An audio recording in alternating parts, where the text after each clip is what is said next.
5 News This Morning starts now.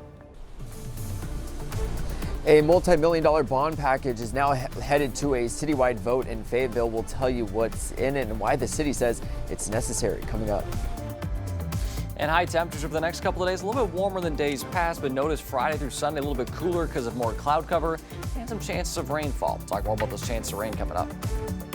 Plus, meet a Northwest Arkansas native who is working at one of the best cardiac hospitals in the nation. 5 News reporter Emily Moss will share her story in minutes. It's 6:30, taking a live look across Rogers. Traffic moving along nicely as you're waking up here today. Get your coffee ready. We're going to start the day off right. We don't got anything too bad in the weather. No, today and tomorrow look really nice. Yeah. It's a little bit chilly out there, but that's really about it. We can grab a sweater. I was going to say, absolutely, you can always put on layers and shape it up to be another nice day today. We'll show you what temperatures going on right now across the region. You can see in the low to mid 40s for most of us. Upper 30s, though, for some. Sallisaw down to 39. Clarksville at 38. Boonville there at 39. So, yeah, a little bit chilly this morning, especially for the River Valley compared to this time yesterday with that cold front still hanging out of that cloud cover. We're anywhere from about 12 to as cool as nearly 20 degrees cooler across the region. Northwest Arkansas is still a little bit cooler than yesterday, about 6 to 7 degrees. So, yeah, as you walk out the door, this morning, you're going to notice a little bit of a difference. But as we go to the bus stop here for those kids heading out, it'll be in the 40s, so cool and clear. So yeah, some layers would definitely be a good choice. By recess or lunchtime, temperatures will be in the 60s, so we will warm up. And then for this afternoon, will be seasonal temperatures in the 70s, possibly some low 80s in the River Valley. So a little bit warmer than yesterday once we end the day. And overall, for the next couple of days, it is going to be nice and quiet, a little bit warmer today and tomorrow. Now, rain trends, it's trending a little bit drier for Friday, but I still think we're going to see those chances of rain not only Friday, but I think especially Saturday as well. So we'll talk more about those rain chances and a little bit more about the timing of it coming up in your full forecast. For now, take a live look at traffic on this Wednesday morning. Take a live look in the Clarksville area along I-40 at exit 57. Good morning to you there. Traffic moving smoothly so far across the region on this Wednesday. Maybe have the heat cranked up a little bit. Otherwise, shaping up to be a beautiful day this afternoon. We'll have full forecast coming up in about 15 minutes. Joe and Tiffany. All right, thanks for that, Danny. Well, this morning we have a new photo of the New York murder suspect arrested by U.S. Marshals in Fayetteville. They say that Rafia Elmo was wanted by the state of New York for second-degree murder and a weapons charge. This video shows the crime scene in Syracuse back in September. 2 men were shot and one of the victims died. On Tuesday this week, police located Elmo at an apartment complex off of South Lewis Avenue in Fayetteville. He reportedly tried to take off by jumping out of a second-story window, but was quickly arrested. Authorities in New York say Elmo was also arrested in May in connection with a different shooting in Syracuse. Authorities are working to learn how he got out of jail. Well, a Fayetteville man charged with capital murder will be in court today. According to the docket, he's asking that the state discharge his counsel. Yeah, Casey Jennings is accused of killing his ex-girlfriend and disposing of her body. Police say officers reported that Allison Castro as missing in September 2022. Evidence, they say, led them to arrest Jennings a week later. He pleaded not guilty to all charges. His jury trial is set for February next year. Now, Jennings' lawyer at the time have also asked that evidence collected at his residence turned over to police by a roommate be kept out of the trial. A hearing to determine what will happen with that potential evidence is scheduled for November. In other news, a multi-million-dollar bond issue aimed at fixing Fayetteville's infrastructure is now in the hands of voters. City Council has officially set a date for a special election. 5 News reporter Jacob Luthi breaks down what's included on the ballot and why city leaders say that these upgrades cannot wait. Good morning, Jacob.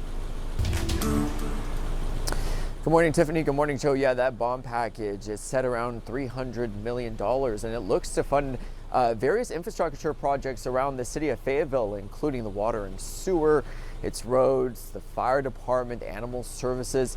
It's a massive bond package. And again, now it's up for a citywide vote after the city council approved it. And now the citizens get to decide whether or not they want to move forward with the various items that are on that package. Now, the bond package will use an existing 1% sales tax. So that means that there will not be a tax increase. Notable items include over $150 million for water and sewer upgrades, $25.5 million for parks and recreation, $56 million for roads, and $18 million to invest in a new modern facility for the city's animal shelter. The ballot will include a total of 10 questions. People will either vote yes or no on the total bond.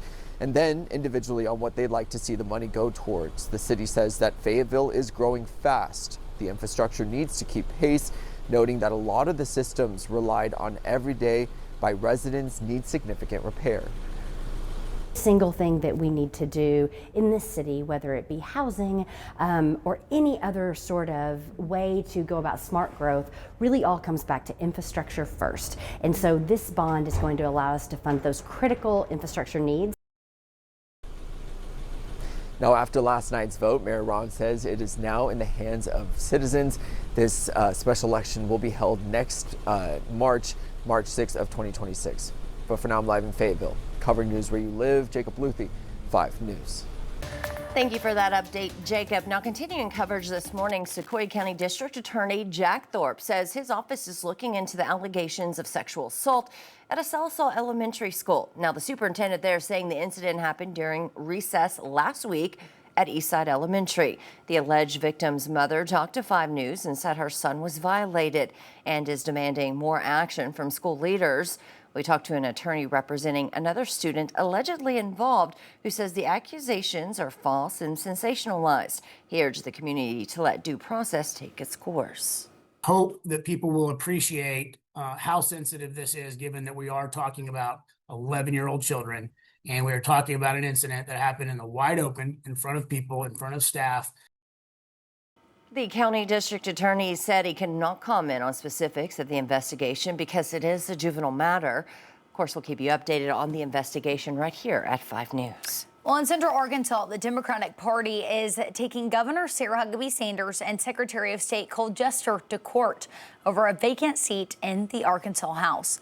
On September 30th, Representative Carlton Wing resigned, leaving District 70 without a representative. The district, which includes parts of North Little Rock and Sherwood, serves about 30,000 Arkansans. Governor Sanders called for a special primary election to coincide with the statewide general primary on March 3rd of next year, followed by a special general election on June 9th. Marcus Jones, chair of the Democratic Party, says the governor's actions violate state law. Giving citizens representation is a fundamental right guaranteed to Arkansans by our Constitution. Refusing to fill this seat, violating state statute, and leaving those Arkansans without representation, it is simply wrong. In a statement, the governor's office said lining up the District 70 special election with the District 26 special election is, quote, common sense and saves taxpayer dollars. Courts will now decide whether the election must be moved up. Well, new this morning, a Fayetteville native is now using her skills at one of the top cardiac hospitals in the country. Emily Lynch graduated from Arkansas Tech this spring. 5 News reporter Emily Mosh joins us live in Fort Smith with more. Good morning, Emily. Good morning, Joe and Tiffany. That's right. Just a few months ago, Emily Lynch was studying at Arkansas Tech University and taking classes here at the Arkansas Health Institute. But now she's working at Duke University. In a twist of fate, she says she never could have imagined.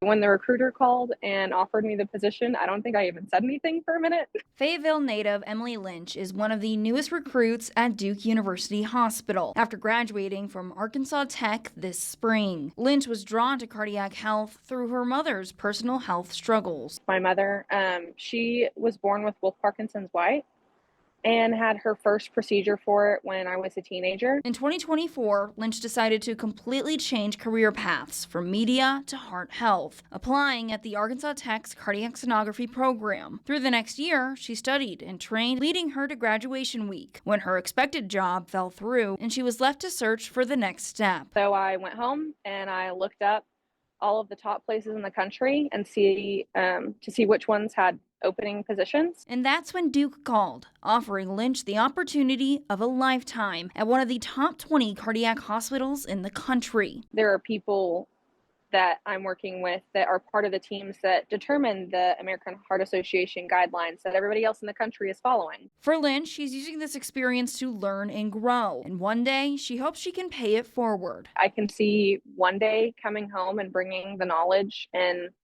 the level of care here home to people in Arkansas. From starting at a crossroads to now a dream hospital, Lynch says it's never too late to try something new. If you have tried multiple things and, you know, are in like a dark days mindset and you don't know what to do, just like keep pushing.